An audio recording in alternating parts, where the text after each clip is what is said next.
Whenever you think about the skills a filmmaker or film director needs, you probably think about camera knowledge and settings, lighting, understanding and being able to go through the editing process, or understanding film set lingo. And all of those things are definitely hugely important. A film director needs to develop at least a basic understanding of the technical skills needed to make a movie. But in both my experience and opinion, being a film director is mostly about being a well-rounded, adaptive leader. There are non-technical, non-film specific, and so-called soft skills that are just as, if not more important to being a good film director. If you want to grow as a filmmaker and director, you need to cultivate these 3 skills. Let's talk about them.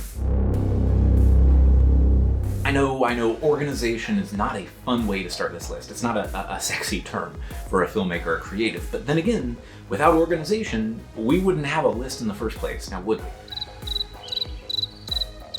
As a creative, the concept of organization can sometimes almost feel a little painful. I get that, I really do.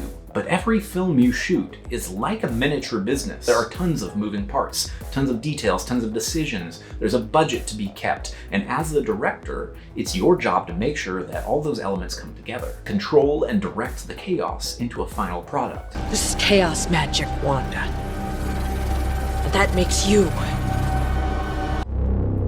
Every film or TV show that you've ever seen was built with spreadsheets, lists, storyboards, and scheduling calendars. Absolute bare minimum, you've got to be able to organize a shot list and stay on a schedule. So if you want to direct films, you need to improve your organizational skills. You can do that by directly learning from others, maybe using a platform like Skillshare.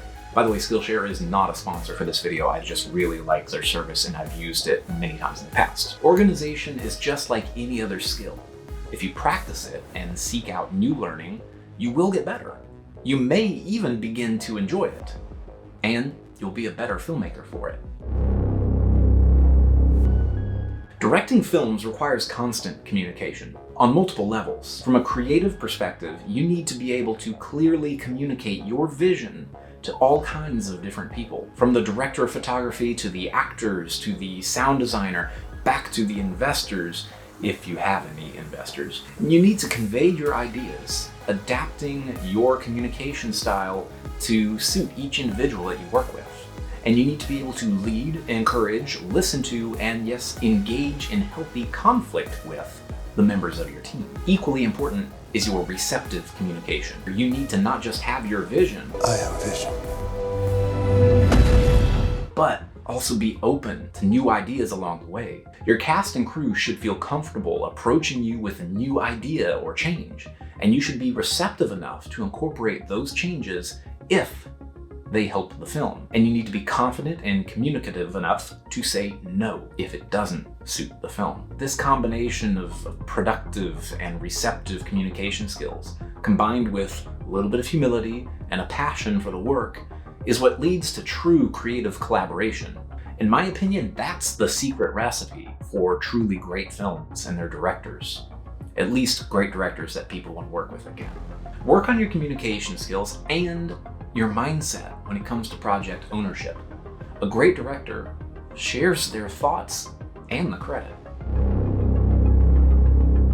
There are 2 things you really need to understand how to market as a film director, and which one you're focusing on depends on where you are in your career. If you're a new filmmaker putting out short films, a web series, whatever it may be, with no distribution and no budget, then you need to learn to market your films yourself. You need people to see your work, and they have to know about it to find it. So head back to Skillshare or YouTube or wherever you like to learn and look for courses on marketing and branding. And then, shamelessly self-promote. No one is going to do it for you. There's absolutely nothing wrong with sharing your work yourself. And as your career and portfolio begin to grow, that marketing focus will start shifting more over to you, yourself, not just whatever film you're working on.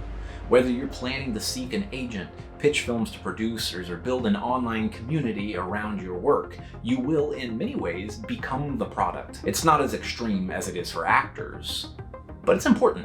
nonetheless. Of course, you can't get by with just these soft skills. You need a baseline understanding and experience with cinematography, acting, editing, lighting, all of that jazz. But you can be the most knowledgeable, talented, visionary in the world, and it won't do you any real good without at least some of the skills that we talked about today. If you've enjoyed this video or learned something that you're going to take with you on your filmmaking journey, I'd really appreciate if you dropped a like on this video and joined us here at Story Arc on our filmmaking journey. We've got big plans for the next year, and I'd love to have you along for the ride.